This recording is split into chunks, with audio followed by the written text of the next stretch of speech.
واشہد ان محمد الرسول اللہ، کہ آپ گواہی دیں کہ اللہ ایک ہے اور محمد اللہ کے رسول ہے۔ پھر فرمایا نماز پڑھے آپ، پھر فرمایا زکوٰۃ دے، روزے رکھے اور بیت اللہ کا حج کرے۔ چونکہ یہ آخری دور تھا آپ صلی اللہ علیہ وسلم کا، احکام سب نازل ہو چکے تھے۔ میں نے کل بھی بتایا تھا کہ شروع میں 2 ہی نمازیں تھیں، صرف فجر اور عصر۔ زکوٰۃ کا حکم آ چکا تھا لیکن تفصیل ابھی نازل نہیں ہوئی تھی۔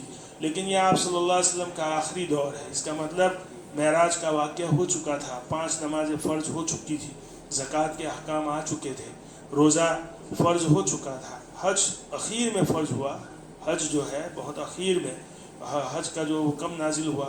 لیکن یہاں بھی آپ صلی اللہ علیہ وسلم فرمایا ہے کہ تم بیت اللہ کا حج کرو، اس کا مطلب حج بھی فرض ہو چکے تھے۔ یہ اسلام کے متعلق آپ صلی اللہ علیہ وسلم نے جواب دیا۔ اس میں آپ غور کیجئے کہ اسلام کے بارے میں جب سوال کیا تو آپ صلی اللہ علیہ وسلم نے جو چیزیں گنائی وہ ہے اعمال۔ اعمال کے قبیل سے جتنی بھی چیزیں ہیں، نماز پڑھنا، روزے رکھنا، زکوٰۃ دینا، حج کرنا، یہ اعمال ہے۔ معلوم ہوا کہ اسلام کا تعلق اعمال سے ہے، اور اسلام کا تعلق انسان کے ظاہری اعضاء سے ہے۔ ایمان کے بارے میں جب سوال کیا، یعنی یہ سائل جو تھے انہوں نے پہلے سوال کیا، اور جب آپ صلی اللہ علیہ وسلم نے جواب دیا تو پھر انہوں نے کہا تصدیق کی، صدقت، آپ نے صحیح بات بیان فرمائی۔ حضرت عمر رضی اللہ تعالیٰ عنہ فرماتے ہیں کہ ہمیں تعجب ہوا کہ عجیب ہے، یہ شخص پہلے سوال بھی کرتا ہے۔ اب سوال آدمی اسی وقت کرتا ہے کہ جب اس کو معلوم نہ ہو، لیکن یہ سوال کرتا ہے جب آپ صلی اللہ علیہ وسلم جواب دیتے ہیں تو ان کی تصدیق بھی فرماتے ہیں۔ اس کا مطلب یہ ہوا کہ ان کو معلوم ہے یہ جو سوال کر رہے ہیں اس کی غرض کوئی اور ہے۔ خیر، پہلا سوال ان کا جواب مل گیا آپ سے، تو انہوں نے پھر سوال کیا مل ایمان، ایمان کیا ہے؟ اب دیکھیے آپ صلی اللہ علیہ وسلم ایمان کے سوال کے جواب میں کیا چیزیں فرماتے ہیں۔ ایمان کا جب سوال کیا انہوں نے، آپ صلی اللہ علیہ وسلم نے گنایا، ان تؤمن باللہ، تم اللہ پر ایمان لاؤ، وملائکتہ، اللہ کے ملائکہ جتنے ہیں فرشتے ان پر ایمان لاؤ، وکتبہ، اللہ کی کتابیں جتنی بھی ہیں، ہمیں نہیں معلوم کتنی ہیں، 4 جو کتابیں ہیں قرآن میں ہے، مذکور ہے جن کے نام، اس کے علاوہ مختلف تعداد جو ہے لوگوں نے مفسرین نے بتائی ہے، صحف ابراہیم و موسیٰ، یہ مجمل جو ہے تذکرہ ہے، لیکن مفسرین نے کم و بیش 104 کتابوں کا تذکرہ کیا ہے۔ ہمیں نہیں معلوم کتنی ہے، جتنی بھی اللہ نے نازل فرمائی سب پر ہم ایمان رکھتے ہیں، وکتبہ ورسولہ، اللہ کے رسولوں پر۔ اب دیکھیے رسول اور نبی، رسول کا درجہ بڑا ہے، نبی کا درجہ جو ہے اس سے کم ہے۔ جب رسول پر ایمان لائے، کوئی بھی رسول پہلے نبی ہوگا پھر وہ رسول ہوگا، یعنی رسول نبی ہوگا، ہر نبی کا رسول ہونا ضروری نہیں، لیکن ہر رسول نبی ضرور ہوگا۔ جب رسول پر ایمان لے آئے اسلام، اس کا مطلب انبیاء جو ہے ان پر بھی ایمان آ ہی گیا۔ وہ رسولی، رسولوں کی تعداد کتنی ہے متعین طور پر کسی کو نہیں معلوم۔ اللہ نے آدم علیہ السلام سے لے کر رسول اللہ صلی اللہ علیہ وسلم تک جتنے بھی رسول کو بھیجا سب پر ہم ایمان لاتے ہیں، مجمل۔ دیکھیے ملائکہ کا تذکرہ ہے، جب میں تفصیل بتاؤں گا تو بتاؤں گا اس میں ملائکہ کے سلسلے میں کیا ہے، اور ملائکہ پر کیسا کیوں ایمان رکھنا ہے ہمیں۔ پھر جنات کے بارے میں اس ذیلاً اس کا بھی تذکرہ آئے گا، تفصیل میں بتاؤں گا انشاءاللہ، جو ہے مجملاً آپ سمجھیے، ملائکتہ و کتبہ و رسولہ والیوم الآخر، اور آخری دن پر۔ آخری دن کیا ہے؟ دیکھیے یہ دنیا ہے، یہ عالم دنیا ہے، ایک ہے عالم آخرہ، ایک ہے عالم ارواح۔ اللہ رب العزت نے آدم علیہ السلام کی پشت پر جب ہاتھ پھیرا تھا تو جتنے روحیں پیدا کرنی تھی، جتنے انسانوں کو پیدا کرنا تھا، اللہ رب العزت نے ان کی روحیں اسی وقت پیدا کر دی تھی، اور ان روحوں کو عالم ارواح میں بھیج دیا تھا۔ اب تقدیر کے مطابق جس کو دنیا میں آنا ہے، تو اللہ کا نظام دیکھیے، ماں کے پیٹ میں نطفہ جب ٹھہرتا ہے تو اس نطفے میں 4 یا 5 مہینے کے بعد روح جو ڈالی جاتی ہے، اللہ رب العزت ایک فرشتے کو حکم دیتے ہیں عالم ارواح سے، یہ جسم کا لوٹھڑا جو ماں کے پیٹ میں پل رہا ہے، جس روح کے لیے ہے، حکم دیا جاتا ہے اس روح کو لا کر اس میں وہ ڈال دیا جائے۔ چنانچہ 4-5 مہینے کے بعد وہ روح جو اس میں ڈال دی جاتی ہے، پھر 4 مہینے وہ ماں کے پیٹ میں رہتا ہے، پھر یہ عالم دنیا میں آتا ہے۔ تو یہ جو عالم دنیا، پھر ایک وقت آئے گا کہ عالم آخرت میں چلا جائے گا۔ تو یہ جو دنیا ہے اس کا ایک دن ہے، فرسٹ ڈے، پہلا دن اس کا ہے، ضرور ہے، ہمیں نہیں معلوم یہ پہلا دن کب تھا، کیسے تھا، ہمیں نہیں معلوم، لیکن ہمیں یقین رکھنا ہے کہ اس دنیا کا پہلا دن ہے۔ اس کا مطلب ایک عقیدے کی طرف اشارہ ہے کہ دنیا حادث ہے، نو ایجاد ہے، یعنی پہلے نہیں تھی، اللہ نے اس کو وجود بخشا۔ دنیا میں جتنی بھی چیزیں ایسی ہو جو پہلے موجود نہیں تھی، بعد میں ان کو وجود بخشا گیا، اس کے بارے میں ہمارا عقیدہ ہے کہ ایک دن یہ فنا بھی ہو جائے گی، یاد رکھیے۔ اس کے مقابلے میں اللہ کی ذات ہے، اس کی کوئی ابتدا نہیں ہے، وہ پہلے سے ہیں، ہمیشہ رہے گی یہ ذات۔ جو ذات ایسی ہو، جو ہستی ایسی ہو جس کی کوئی نہ ابتدا ہو، جس کی کوئی نہ انتہا ہو، ان پر کبھی بھی فنا طاری نہیں ہوگا۔ یہ اللہ کے بارے میں ہے۔ اسی طرح یہ عالم دنیا، اس کا پہلا دن بھی ہے، ایک دن آئے گا یہ دنیا ختم ہو جائے گی، پھر کیا ہوگا؟ یہ روح جہاں تھی وہیں چلی جائے گی۔ ہمارے جسم میں جو روح ہے وہ جہاں تھی وہیں چلی جائے گی۔ یہ جسم مٹی سے آیا تھا، مٹی میں چلا جائے گا، یعنی بدن جو ہے، ہماری جو باڈی ہے وہ ختم ہوتی ہے، روح تو صرف منتقل ہوتی ہے۔ اسی لیے ہم انگلش میں بولتے ہیں پاس اوے، سمجھ رہے ہیں، ایک جگہ سے دوسری جگہ جاتی ہے۔ تو والیوم الآخر، یوم آخرت کیا ہے؟ تو وہی میں نے بتایا کہ اس دنیا کا ایک پہلا دن ہے، اس کا ایک آخری دن آئے گا، یہ دنیا کی تمام چیزیں ختم ہو جائے گی، اور یہاں جو اس دنیا میں جو انسان تھے، پھر پہلی سور پھونکی جائے گی، تو اس وقت جتنے لوگ گزر گئے تھے، جتنے لوگ زندہ اس وقت تھے اور جو مر چکے تھے، ان کو دوبارہ زندہ کیا جائے گا، ان کے بدن میں دوبارہ وہ روح ڈالی جائے گی، پھر پل صراط رکھا جائے گا، اس عالم سے اس عالم کی طرف ان روحوں کو منتقل کر دیا جائے گا۔ وہ عالم کیا ہے؟ عالم آخرت۔ یہ عقیدہ ہے ہمارا، بعث بعد الموت، موت کے بعد زندہ ہونا۔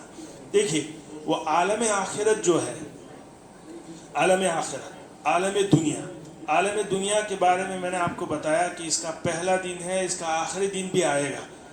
چنانچہ یہ عالم دنیا جو ہے حادث ہے، فنا ہونے والی چیز ہے، لیکن عالم آخرت اس کا بھی پہلا دن ہے، ہمیں نہیں معلوم، لیکن اس کا کوئی آخری دن نہیں ہے۔ چنانچہ عالم آخرت جو ہے ابدی ہے، سمجھ رہے ہیں؟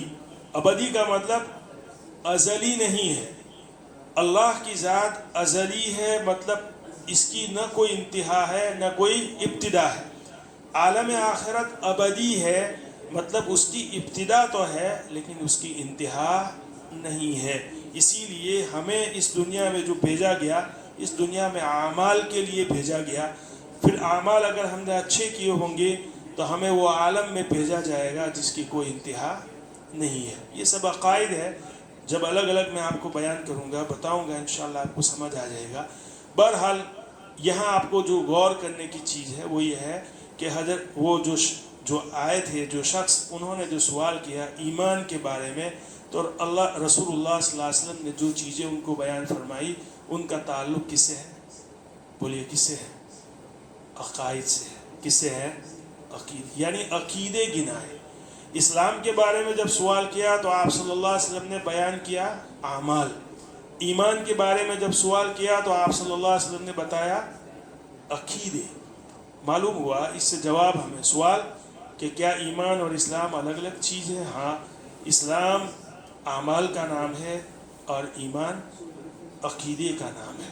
اسلام کا تعلق انسان کے ظاہری اعضاء سے ہے، چونکہ اعمال جو ہم کرتے ہیں اس میں ہمیں ظاہری جو اعضاء ہے اسی سے اعمال کو وجود میں لایا جاتا ہے، اور ایمان کا تعلق جو ہے دل سے ہے۔ اسلام کا تعلق انسان کے اعضاء سے ہے، ایمان کا تعلق انسان کے دل سے ہے۔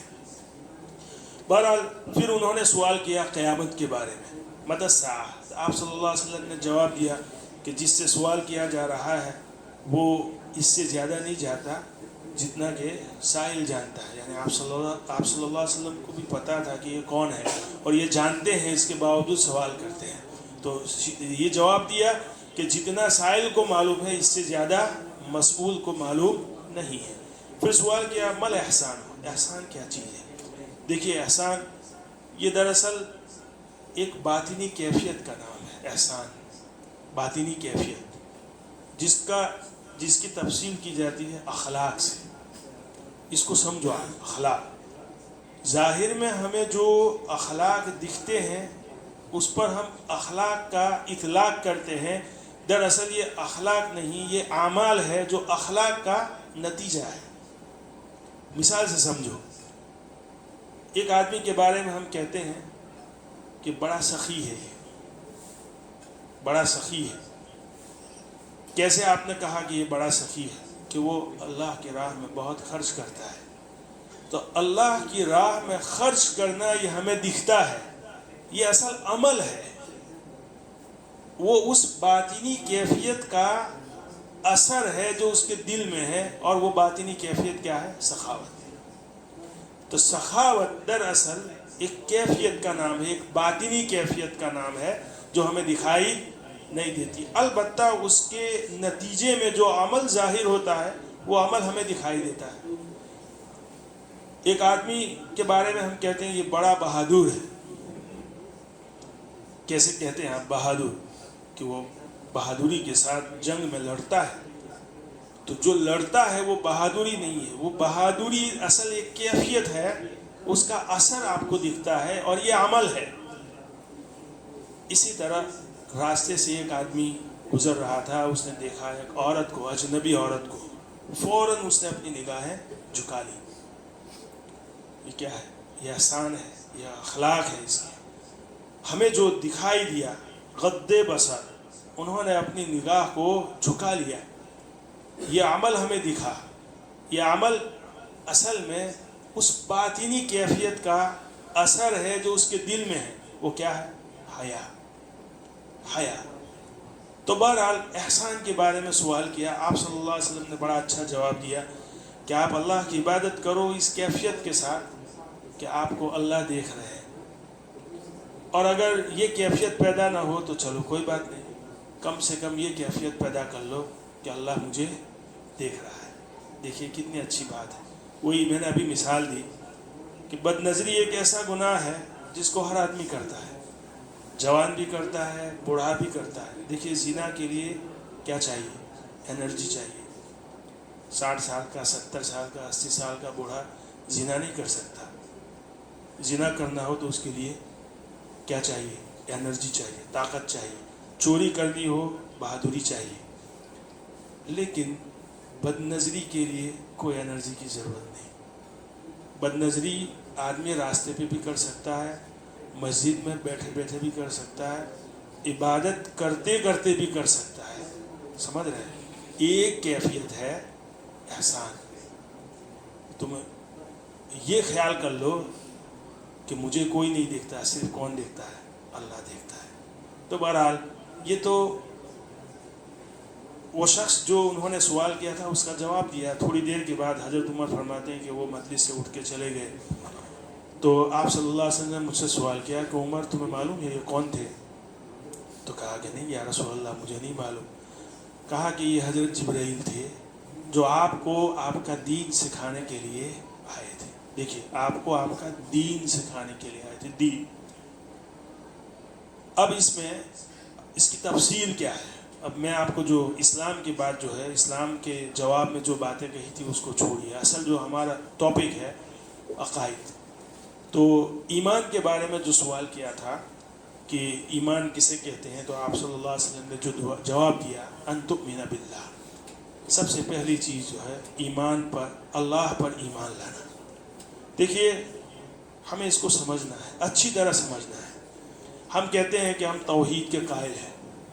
توحید کیا مطلب؟ توحید کا کوئی بتا سکتا ہے؟ توحید کا کیا مطلب؟ ہماری زندگی کتنی گزر گئی، 40-50 سال جتنا ہم نے جیا شاید ہم اتنا آگے نہیں جئیں گے. لیکن ہم میں سے شاید کسی کو پتا ہو کہ توحید کا کیا مطلب ہے، حقیقی توحید کا کیا مطلب ہے۔ ہم جب کہتے ہیں کہ ہم اللہ کی وحدانیت کے قائل ہیں تو ہمیں دیکھنا ہے کیا واقعتاً ہم اللہ کی وحدانیت پر ہمارا ایمان ہے، کیونکہ اللہ کی وحدانیت تو کوئی ایک چیز نہیں ہے کہ صرف اللہ کو ایک مان لینا، یہ اللہ کی وحدانیت، یس یہ اللہ کی وحدانیت ہے، لیکن یہی اللہ کی وحدانیت نہیں ہے، کیونکہ اللہ کو ہم مانتے ہیں مختلف حیثیت سے۔ تو جب ہم یہ کہتے ہیں آمنت باللہ، میں اللہ پر ایمان لایا، کیا مطلب؟ میں اللہ پر ایمان لایا اس کے رب ہونے کی حیثیت سے، میں اللہ پر ایمان لایا اس کے الہ اور معبود ہونے کی حیثیت سے۔ دوسری قسم، تیسری قسم، میں اللہ پر ایمان لایا اس کے اسماء اور اس کے صفات میں اس کی وحدانیت کی، اس کے واحد ہونے کی حیثیت سے۔ تو گویا کہ ہم توحید کے قائل ہیں، وحدانیت پر ہمارا ایمان ہے، لیکن وحدانیت کی، توحید کی جتنی قسمیں ہیں سب پر ہمارا ایمان ہے۔ میں اللہ کو مانتا ہوں رب ہونے کی حیثیت سے، میں اللہ کو مانتا ہوں الہ اور معبود ہونے کی حیثیت سے، اور میرا ایمان ہے اللہ کے تمام اسماء اور صفات پر کہ اس میں بھی وہ تنہا ہے، اس کا کوئی شریک نہیں ہے۔ اب دیکھیے اس سلسلے میں ہماری کمزوریاں اور اس سلسلے میں جتنے بھی سوالات ہیں انشاءاللہ ہم اس پر کل بات کریں گے۔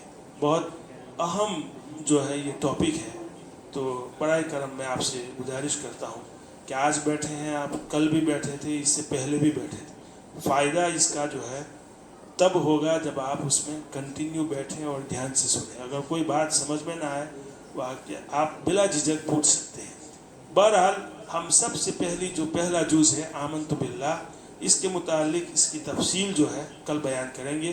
اللہ تعالیٰ میں عمل کی توفیق عطا فرمائے۔ وآخر دعوانا الحمدللہ۔